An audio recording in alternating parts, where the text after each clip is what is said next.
you knuckleheads have anything you want to talk about or prep for today? Well, again, I'm coming to you live from the storage shed. You gotta move the laptop screen down, Ross, so we can see more of you. More of me versus the storage shed. Yes, we need HD picture of the storage shed. No, we need HD picture of your shining head, bro.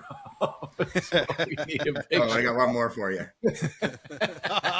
Yes. There we go. I love it. This is the Tapped In Podcast, the podcast for beverage distributors that want to empower their sales team to drive business results.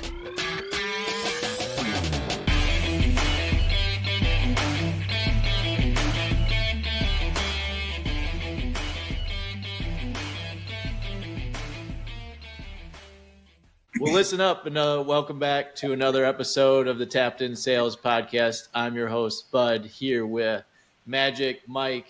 He was on the road again this week, and then Moneyball Ross as well, here with his Indiana Jones get up as well. We're trying a different audio plan. We'll see how it works out today. We're looking for a new audio plan for next week as well. So how has everybody's week been?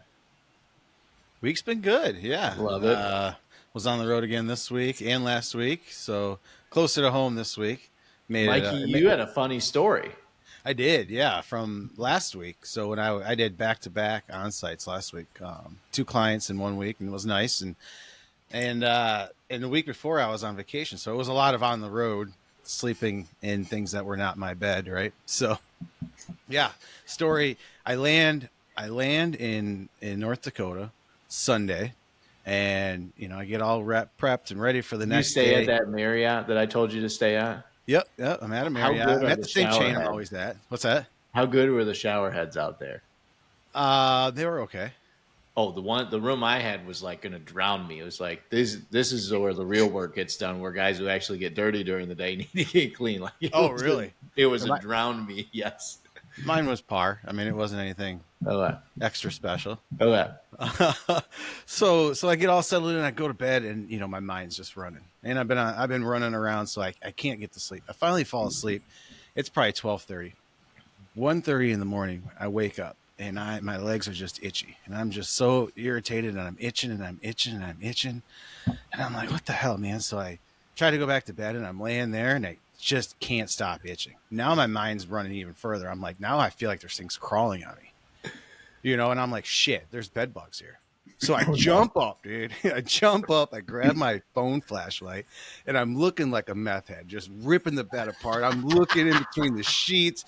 I'm looking under the mattress. I'm looking for any sign of bed bugs, because now I'm fully convinced that there's something crawling on me, and I'm so itchy. Now I have like red spots on my legs. So I don't find anything. I get up and I go to the bathroom, and I find I had some lotion in my travel pack, right? So I put lotion on my legs. It helped. Crawl back in bed. About 20 minutes later, I just can't stop itching. It's like, it's just nonstop. It's relentless. So I get up, I put more lotion on my legs. I fall back asleep for like, I don't know, maybe 30 minutes, and I'm up again. And it's just so irritated. I'm like, what the hell? So of course I go right to the internet, right? Open AI. I tell ChatGPT, I'm like, hey, I'm itchy all over. I just got home from Florida. I was basically in the ocean or a pool the entire time for 5 days. Does that have something to do with it? So, ChatGPT is like, it could be this, could be that. Probably a reaction of the chlorine and the salt over drying your legs, or it could be like a reaction to the detergents that the hotel uses, whatever. So I'm like, all right, ChatGPT tells me to put more lotion on. So I'm just slathering lotion on. Oh my God. I try to lay back down. It doesn't work. I get back up. Now it's 3 a.m. and I have depleted all of the lotion I have with me and the little bottle that they give you. And I need some relief because I need to be up at 5:30 to get there to do the sales meeting. And I sure as hell was not going to go down to the lady working the front counter as a single man at 3 a.m. and ask for more lotion. That was not going to happen. That was not in my playbook. Or sad tissues. Yeah, exactly. I probably would. Yeah, it was not going to be good. So that was just completely out of the question. So I finally get a little bit of rest. I get up. The next day's fine, right? My legs are completely fine. Next night comes, same thing, 2 a.m. And now I've got welts and hives all over my legs. but I'm out How of did you lotion. survive the day? How did I? It was fine, completely fine. Like nothing happened. No kidding. Laying in the bed, it happened again. So I get up and I shower. And try to find anything I can to put on my legs, which was pretty much nothing, right? And then I try to go back to bed. So the next morning, you opt out of room service. They don't come and come and clean the room. So I didn't get more lotion. So I go at CVS and I get a whole other thing of lotion. I'm all set.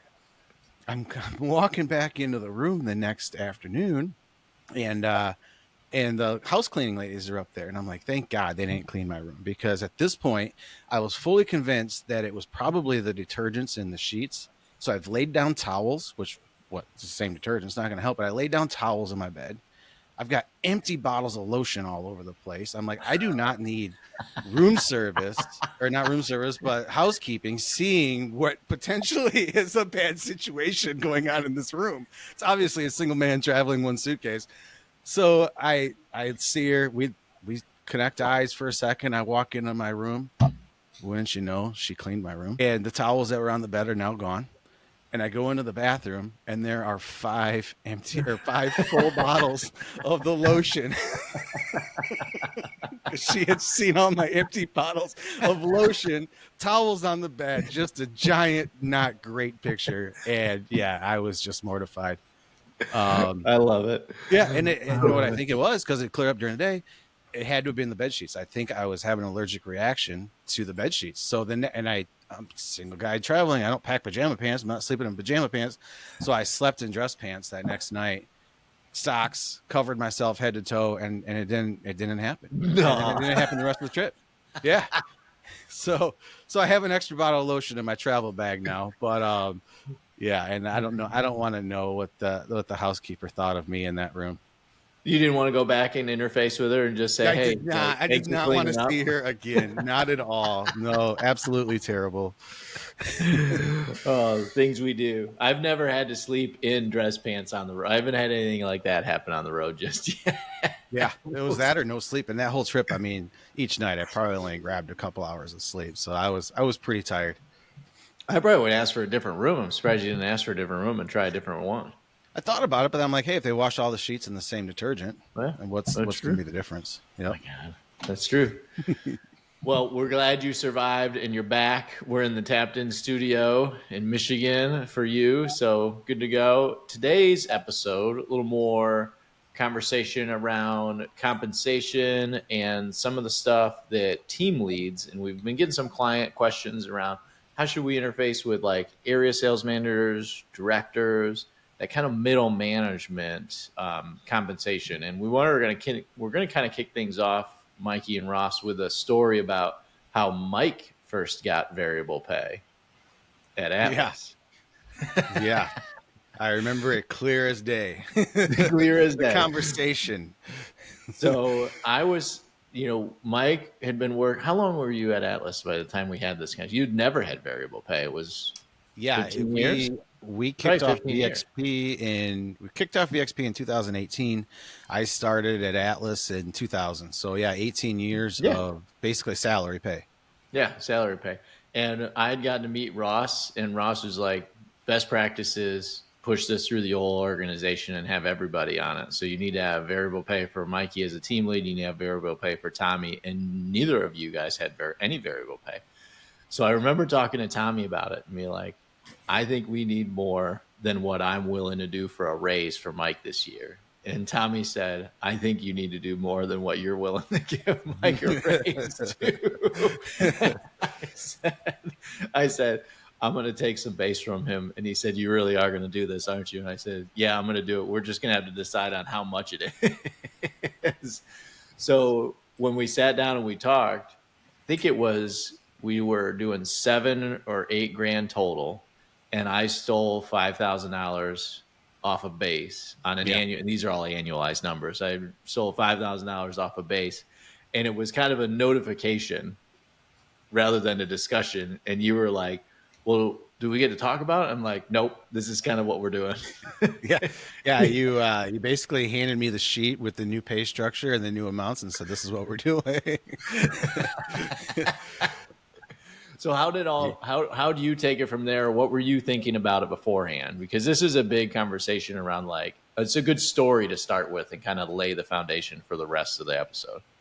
It is, yeah, and I've told this story a couple times with clients when we're kicking off because it is important. I had fallen into a comfort zone of basically receiving the same paycheck every 2 weeks.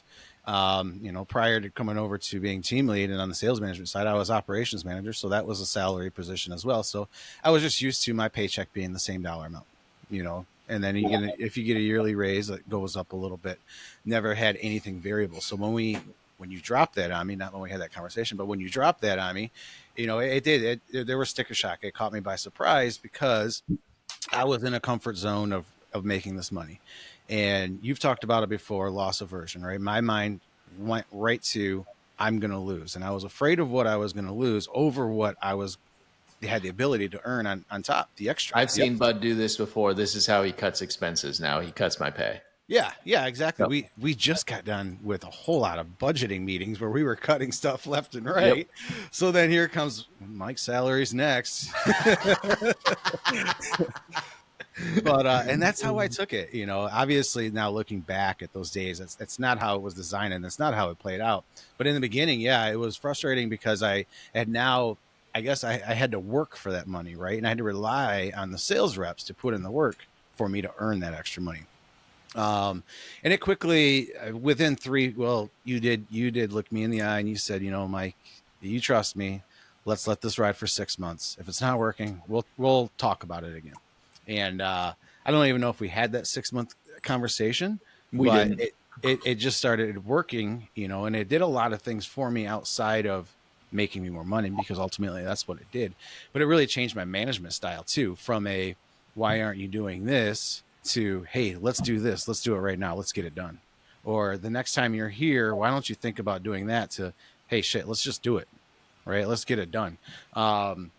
That team building. Now I'm part of the team. I'm also motivated to get the results that the team is getting too. So I understood why you did it. I understood the alignment. But it took a few months for it to actually see it play out. And then, as the story goes, I came to you at the end of that year and said, if we're getting raises this year, I want it all in VXP. Yeah. And I think even the following year, I did the same thing. And we might have even harvested a little bit more out of my base to just kind of get me aligned in VXP, not where the sales reps were. Obviously, they had more variable pay. But at least to get me a little bit more skin in the game because I could earn more money. I had the upside there. And yeah, there were months that I earned less if I looked at it month over month from previous years, but there were more months that I earned more. And it drove me to be out in the market doing the things to get the results and more of a coach instead of just a manager of why didn't you do that? Why aren't you doing it this way? So yeah, overall, not only put more dollars in my pocket, but it changed me as a manager as well. Love it. And Ross, on your end, when you see clients move in this direction as working with clients day in and day out on the implementation side, like we see this a repeatable process and a repeatable story over and over again. Yeah, I mean, absolutely. I mean, I think that the vast majority come into the program and want to essentially align the pay structure. In other words, same dollars at risk for both the sales reps and the team leaders. And we can get into that, but 6 months in, usually is the team leaders driving the conversation to, well, we need more skin in the game for ourselves here because, we see this working, we see alignment, but I've got a heck of a lot more responsibility to be in charge of all these people, filling out all these reports, and just the mind share or the mental load associated with management.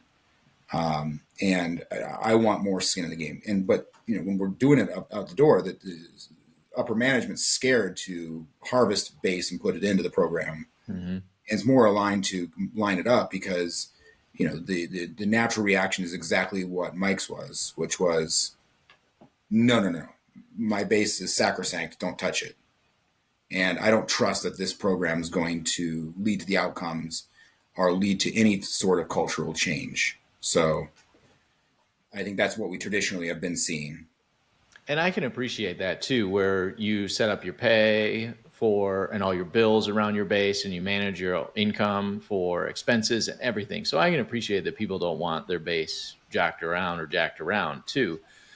But there is an element of having the right variable components and how much you have at risk to get the outcomes that you're looking for as an owner operator of one of these wholesalers.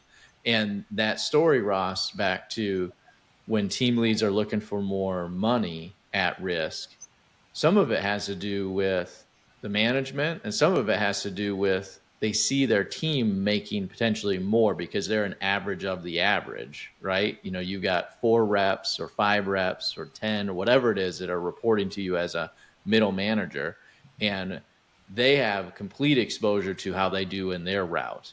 But if you've got 2 guys that beat their goal by 10% and 2 girls that missed their goal by 10%, you're, as a team lead, are 100% whole as a blended average across your team of 4 people. So there's not as much variability because you're an average, but the team leads still want to see those higher payouts and higher outcomes. So it's like they want exposure, but then they understand that they don't always understand that, like, you're a management and this is about moving the group as a whole, not just having these huge ebbs and flows like an individual route does. Yeah, I mean, I think the initial reaction is, again, my base is sacrosanct, don't touch it. I don't believe I have the ability to move the needle. Yeah. And I think that changes when you get in and you've built a culture around, reinforcing that self-efficacy and that, that ability to impact change and feel the reward associated with that from a job satisfaction perspective. And I think that the proof really comes out once you've culturally adjusted to that alignment. And I think you're right, Bud. I think that you are the average of your team, and it's harder to get a higher outsized performance than it is at the individualized level. So you want to create, a disparate impact to return ratio because they're a little bit further disconnected from the point of control, which is the actual place where their retailer is interfacing with the customer and those individualized decisions every single day and that interface every single day. They're 1 degree removed. Yep. Also has a layer of protection too, because with that average, if a rep or 2 is having a really bad month or something's going on in the market and the other 2 are okay, right? That middle manager, that team lead really has that layer of protection of the whole team really needs to be struggling for me to be down and lose money. But that's also the same reason you'd want to throw more dollars into it so that there's more downside exposure, right? So there's much more of an incentive for me to get out and coach those individuals that are lower performance and need extra help, right? So if we're at the same dollar, to your point, Mikey, 1 person individual could be way down. Oh, well, my other 3 are doing good. But that's different if I got more dollar exposure. Yeah, but as a team lead, would really motivate you to get out there and get that 1 rep that's down, coach back up, or do anything you could to help to get back up, because now your average is going to go up, obviously overall. But it really gives you that motivation that of just, instead of sitting back and watching that rep fail and having conversations in the office about why are you failing, why are your numbers like this, why aren't you getting after this, why aren't you doing that, to really wanting to get out there and do everything you can to coach that rep up. There's more control in the process around volume and profit or volume and revenue for the reps than they think they have on paper. Like, they look at this on paper and they're like, yeah, I can't control these outcomes. And then when they really start to dig in, they start to understand. And then the outcomes they understand are exactly what you talked about, Mikey, which was, oh, if I'm getting paid, my base salary every week, let's just say $1,000 for fun, that never changes. Like, it has to go up maybe annually if Bud's kind enough to give me a raise, or if my boss is kind enough to give me a raise to depersonalize it from you. But that's the only opportunity, is somewhat on an annual basis for me to make more money. If I'm in a variable program and something like VXP, I could affect the outcome today, and what is $5,000 annually at risk, or $10,000 or $12,000 if we're going to use $1,000 a month, I could make $1,200 instead of $1,000. I could make $900 instead of $1,000. But a lot of it is just about getting an understanding that you can actually affect the change more than you think you can.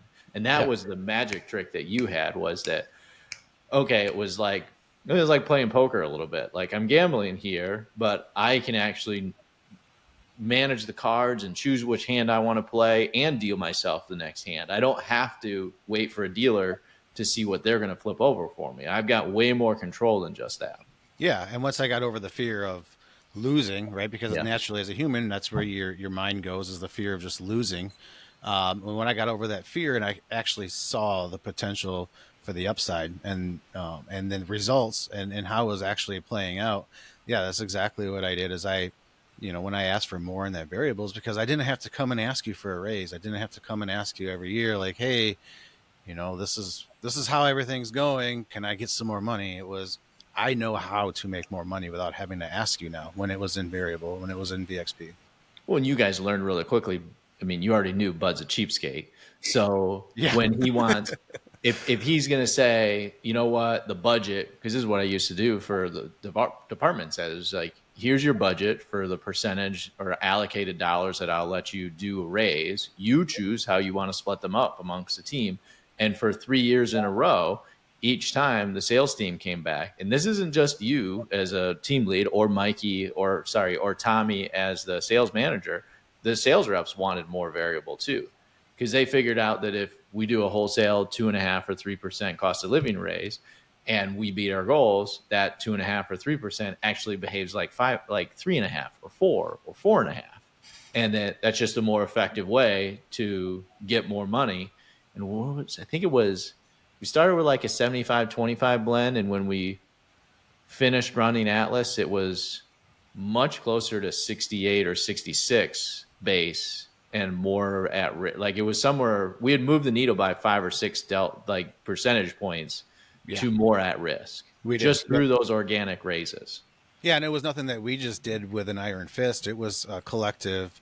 This is where we want to go. This is where we would like that allocation to fall, from the sales reps, myself and Tom. Mm-hmm. We just ask people, right? Like, yeah. And there's so much of this, Ross, that you can do where, like, if you're just willing to ask people what they think, they'll tell you. And then we owned it. At that point, we owned it. We owned that decision. We, if we had a rough year and we were down in VXP and our variable was down, we owned that decision. We decided to put it there. It wasn't that, oh, Bud put it there because he knew we were going to have a bad year and he was going to pay us less. Yep. Another thread we wanted to pull on today was in Ross's mind too, around apathy for taking that next job. So if you're also listening to this and you're a leader and you're like, I'm having a hard time getting my reps or other reps to want to roll into middle management, whether it be team leads or brand managers, there's some challenges that are happening across clients that we've talked to. I mean, specifically had one where it's like, I'm just having a hard time with people who want to take the bigger route or that they want to take the next team lead position or director position. Like, I'm not sure if it's a culture thing or if it's something else. And, moving up in this world is something that used to be culturally like connected with, and the new crew is a little bit less apt to do that.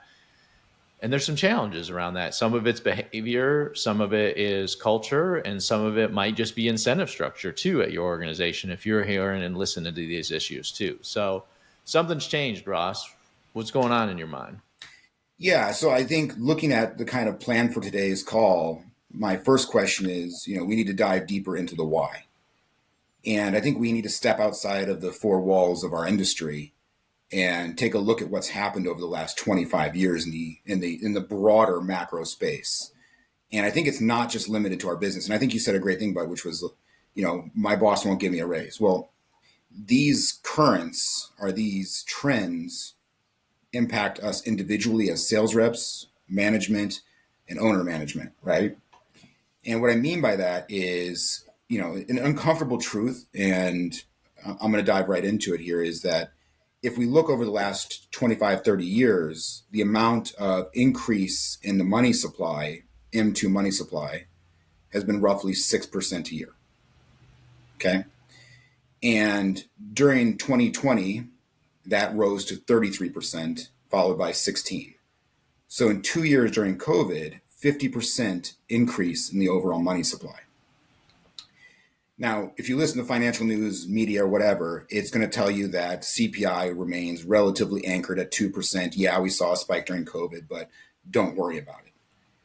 Where we have to worry about it is that if the supply of money is increasing at 6%, let's just put it there. What that really means is that there's 6% more money chasing the same goods and assets. Now, for what we can dive into it, but the money tends to chase the assets first. And realistically, what that means is that any money that you're making, whether you're an owner operator or whether you're an employee, that money is just a means to an end to buy the things you want, right? Yes, that's food and groceries, but it's also savings for the future, right? That's stocks and bonds and those sort of things. And those assets have just exploded away from us since 2000, right? So it's making it harder and harder to save for the future. Furthermore, you want to live in a house and raise a family. And that dream's getting further and further and further away. So I think a big element of what used to drive people to want to succeed, excel, get promoted was because they wanted to chase that future, get that house, build that family. If that dream's further and further and further out of reach, I'm going to go find life fulfillment maybe outside of work, right? I'm just going to collect that paycheck, do my job. Yes, sir. Yes, boss, whatever. Do you want the promotion? No, I'd rather go to my kid's Little League game. I don't want the mental load of having to manage people. And furthermore, I don't want to manage a bunch of people that are not super motivated anymore, that don't want to succeed. It's getting harder and harder to manage people. So again, I go back to the reality is, and here's the really nasty one, which is, okay, so if money creation is 6%, that's seen as a gain. I have to get to 8 or 9% net of taxes to be getting ahead. Anything less than that, and my purchasing power of my money goes down. So if I'm not getting an 8, 9% raise, my purchasing power is diminishing. But I need to bring this back to the owner operator, because most of the wholesalers that we engage with are lucky if they're at somewhere between 0 and 5% gross profit growths. And then net profit is even more compressed because now we've got additional healthcare costs, we've got additional utility cost, fuel cost, truck cost. All those are accelerating faster than the rate of inflation. So the net margins of these wholesalers is getting compressed even faster than the pay side. So when you go to your boss and say, hey, boss, I need a 6 to 9% raise to tread water here, they're looking across the tables thinking, I'm getting squeezed here. Yeah. And if I'm an owner operator of a distributor, what am I trying to do with those profits? Well, I'm trying to buy assets. I'm trying to buy real estate. And those things are tearing away from me at an incredible speed. So I think, Bud, you forwarded me an article or a news this week, another acquisition of a wholesaler in Iowa? Yes. Mm-hmm. So we're just going to see more and more smaller and family wholesalers fold as they get squeezed and squeezed and squeezed. Yeah. So I think we need to step back and look at there's two things here happening. One is there's a macroeconomic trend that's working against both of us as wholesaler owners and us as employees, right? And the management level. The other side of this too is this efficacy element, which is how much reward do we get for the job itself? I think we got control there. And I think that's where we could focus. I mean, we're not going to go and visit Jerome Powell and say, man, you got to change what you're doing, man. You're squeezing us. We're not going to change. Yeah, we're not going to change the marketing element. It was stuff I used to argue with my dad all the time. Like, we're not going to change what our big brewer partners are going to do with marketing. We're not going to change, the kind of fight or war on, no safe level of alcohol. You're not going to change. We're as one wholesaler not big enough to change that. We're not going to. I think we can have a conversation about what aspects we have around margin. Yeah, I think that's an entire podcast right there. But I think for the purposes of this conversation, it's how do we create value in the work that isn't necessarily monetary, right? And that goes into what Mikey's story was, which is, okay, let's align the management and owner operators with the team. What are we trying to do together? Yeah. And how do we all make more money, right? How do I, feel great about what my team's doing, where I can get excited about what they're doing? I'm excited about coaching them. I'm excited about, showing up to work and celebrating the little victories. So that if I'm not getting that from work, then I'm going to find it elsewhere. I'm going to take up hobbies. I'm going to spend time doing other things. And you want people to feel excited about what they're doing. Work to live instead of live to work. That's right. Yep. The component that I loved about moving this direction and exposing people to GP that the business was making is that I didn't hide behind the fact that we were having these GP compression challenges, or that we were taking price and not converting as much price increase to the bottom line through volume loss. And as we understood that more as a sales team, of that you can actually control your mix, because that's the piece that we need to talk about next, is how you control your mix as a wholesaler, that you have more control over that. And exposing the team to it took the pressure off of me in having to harness or harbor all of the drama or all of the challenges, because we set up the game in a way that, hey, when the business grows and succeeds, you as a sales team grow and succeed too. And that everybody's completely aligned to that key indicator, which is gross profit. I mean, it's what we pay it's what we pay for everything off of. I don't care how many cases that we sell. And like the big academic in me is like, if we could sell one case, I mean, you remember me saying this all the time, like if we could sell one case for one day a year, that would be the most efficient thing that we could do as a wholesaler. If we spent our whole year doing that, wouldn't need all the trucks, wouldn't need all the big warehouse, wouldn't need all the people hanging around. That is the most efficient thing you can do. So how do you actually make those margin shifts and be more strategic about it? And that's where we have leverage. And Mikey, we were talking to a rep today about that. Like, walk us through some ideas around how you've seen team leads in the field start to work with reps around how they can shift the mix. Yeah, I think, back to your point too, with aligning the reps with the overall company, right, values of growing gross profit. It really aligns the reps too. And this answers your question too, but outside of just beer. Okay, well, my route, beer is struggling. Maybe my number one package on my route is whatever draft, and it's just struggling right now. It's down. There are a lot of things in my toolbox, in my portfolio, that I can use to supplement that.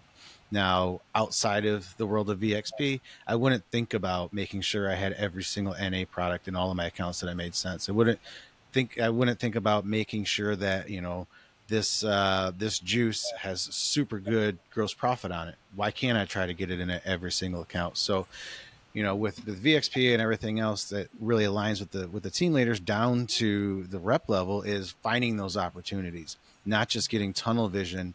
Yeah, beer's having a bad month, or beer's had a bad quarter.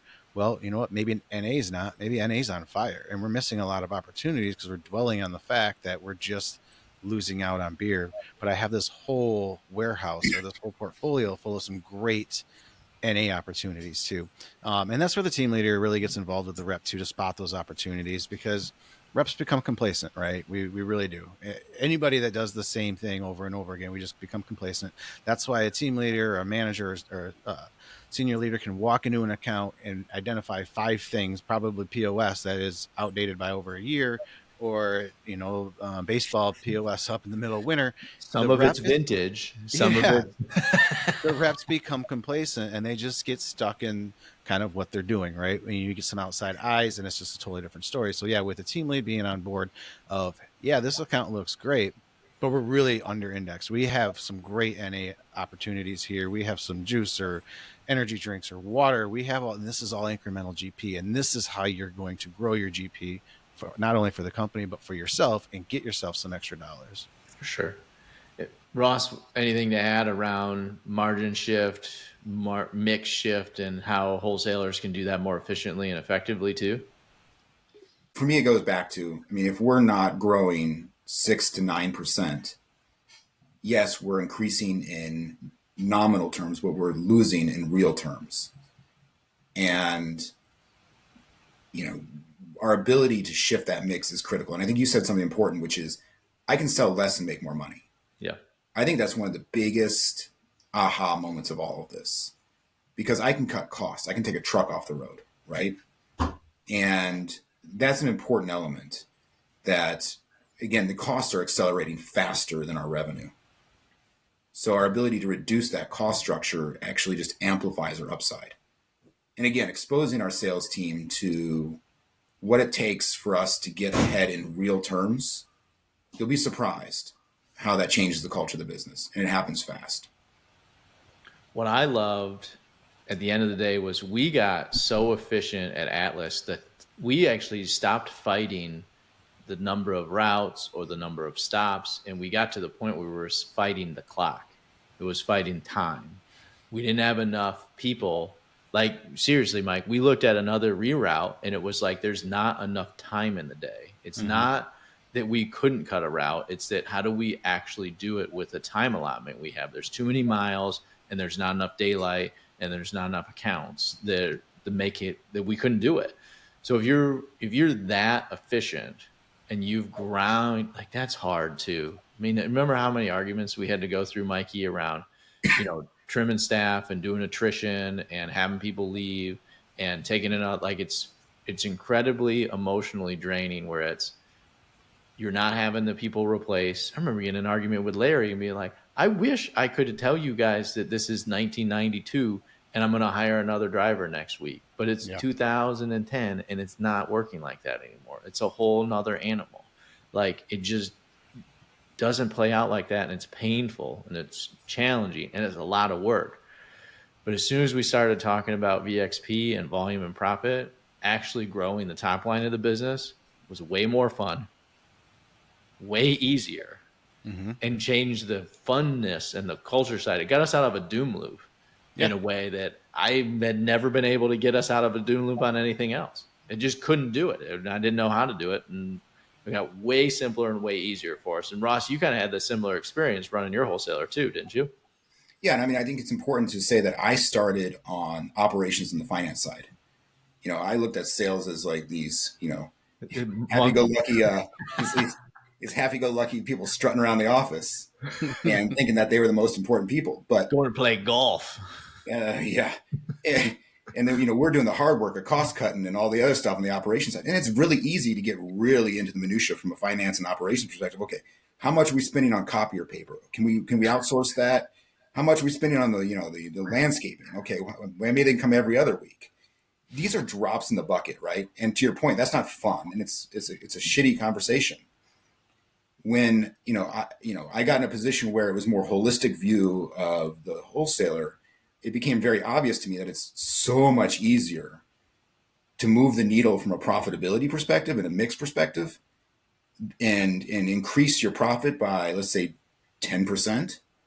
You're never going to find that operationally. And more importantly, what happens is sales success drives everything else. All of a sudden, those other decisions become easier and more fun, just like you said. All of a sudden, we're sitting around the table thinking, okay, cool. Can we deploy a sprinter route to these, the telcel routes and do it in a cycle across the months? Oh, that's interesting. We could do that, right? You start to have conversations that are much more inclusive and much less pointing fingers with scarce resources, right? And that's the thing too, because now you're sitting around the room thinking, okay, what are you cutting? What are you cutting? What are you cutting? No. How are we growing the revenue and profitability and letting that drive and move down the organization? And like you said, it's a heck of a lot more fun. Like, go home and talk to your family tonight and tell them about how excited you are to cut the family vacation from the budget and what the response will be. And then the next night, have the conversation about how excited you are to add this family vacation to the register because you've got an abundance mindset and you can grow it, or whatever reason. Like, it's the same back to that same thing, loss aversion, Mike. You take something away from somebody, or you talk about taking something away, and people melt down over it. Oh, yeah. Real hard with it. And we got to get out of this woe is me as our industry, right? We need to realize that our industry is special and unique in its positioning and in the 3-tier system, and that has advantages. Yes, we're not a tech company that can grow 300x in revenue. We're not going to ever do that. And Mike, you said it yourself, beer is shrinking, right? It's not growing. But again, I think we need to step out of woe is me and realize that we have control over what is in the market, what's on the shelf, and what the consumers are seeing. And we are the closest to the consumer in our ability to respond to what they're looking for.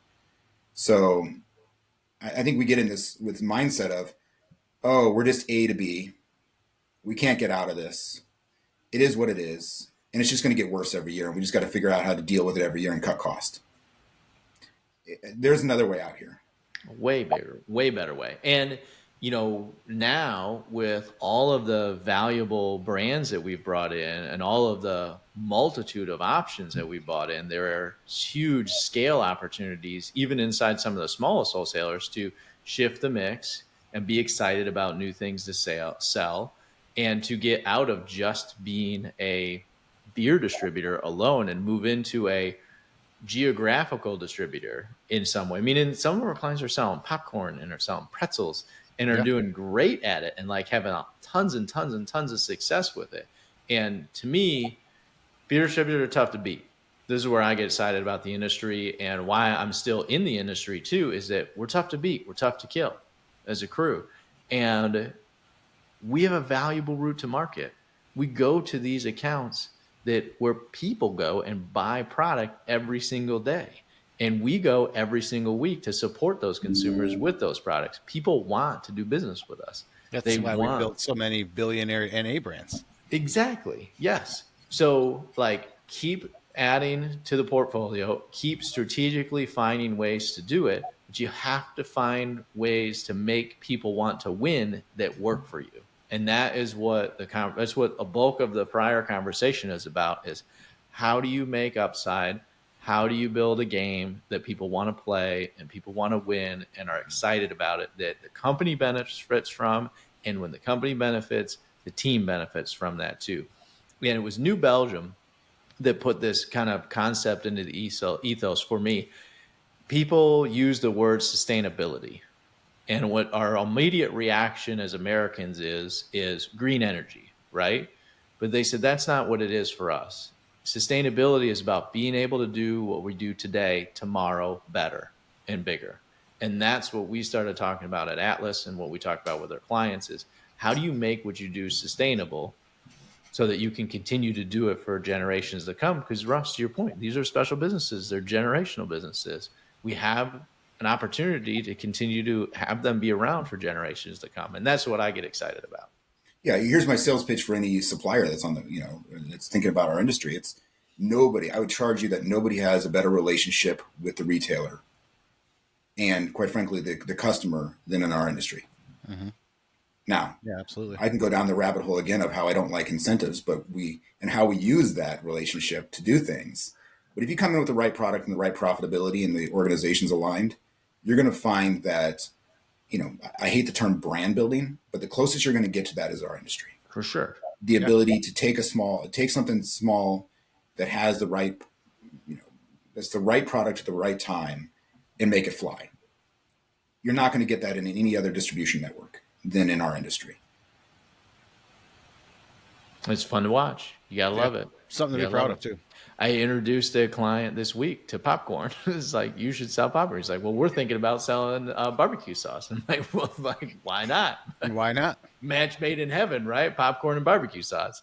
I mean, we had a client where we went in, I can't remember the coffee brand, but the profitability was sky high. All of a sudden, that coffee brand was up like 500%.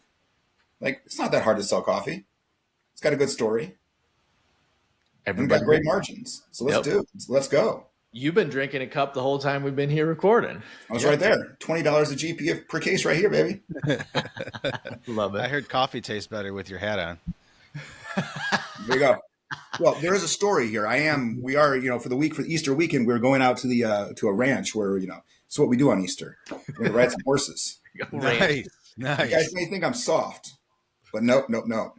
We know you're not. Well, at least I do. I know you busted your leg up once and were laid up with a baby because you used to be a crazy mountain biker.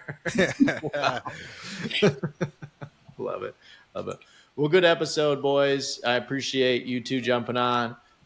If you like what we're doing and you're listening, and you please listen, subscribe, share with your friends, and continue to spread the word. It's funny how many people we see in the world that are continuing to listen to this. So I tell my mom about it all the time, about how excited I am to have people listen to my podcast. You guys should tell your moms too. Yeah, I walked into an account this week when I was on site and meeting up with a rep that I had never met him before. The team leader wasn't available, so I was out by myself meeting up with a rep. And I walk in and I heard, the famous Mikey. And I was like, hey, oh man, because I listen to all the podcasts. I love it. That's awesome. You're going to have everybody buying your lotion from this point forward. Oh man, I know. Yes. Yeah. Another quick story too. because I'm walking into accounts to meet these reps. I've never met them. I don't know what they look like, so we can find who the beer guy is in any account. For sure. So I park at this bowling alley. Rep's like, he said, I'll meet you there. I'm like, cool. So I park, and the car next to me, a guy gets out and he's walking in. He has an iPad in hand, right? Looks like a beer rep. It's perfect. Problem was he was about 75. But I was like, I'm not going to judge. I don't know. Maybe he's just a seasoned veteran. So I follow him into the bar. He goes right to the bar. He bellies up, sits down, puts his iPad down, opens it up. And I go up next to him and I go, hey, Chris. And he looks at me.